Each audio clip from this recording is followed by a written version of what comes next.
you think about food? Yeah, if I'm really hungry, I'm like, man, I cannot wait to get backstage and eat some whatever's back there. Yeah. Some Domino's or some Subway sandwiches or some Haribo's. Or in America, I have Twizzlers. Yeah, that crosses I think probably all of our mind a lot, especially by the end of the set when you've sweated out everything you've had the past 3 days, you know. Excuse me. Yeah, that's one thing. Another thing is, you know, I don't know. Sometimes I have random thoughts. You know what I mean? I think if you think about the set too much, you end up psyching yourself out, and you look like some weird guy on stage standing still because you're in a zone. You're like, if I think about what I'm playing, then it's gonna look like I'm thinking about what I'm playing, and it's not gonna look natural at all. You know? I feel you on that. Like, I don't know. Like, I think Ben and I are more.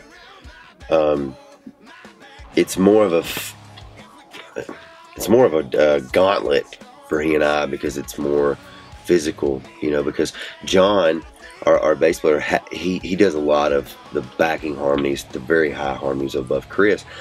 So he's kind of tied to a mic as well as Chris. But Ben and I think if you think about your parts too much, like Ben was saying, your muscle memory, you know, it instead of you using muscle memory, you're using your brain, you know, and that's why once you get a set list and it's 100% down, you know, it's just like training for football or rugby or whatever you want to do.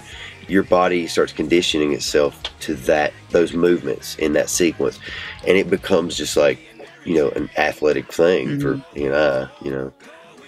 I'd hate to see us in a UFC ring. I mean, I'd fall down and die, but yeah, you know, you could be like the lightweight champion. Yeah, there you go. Watch out. Being the Swede.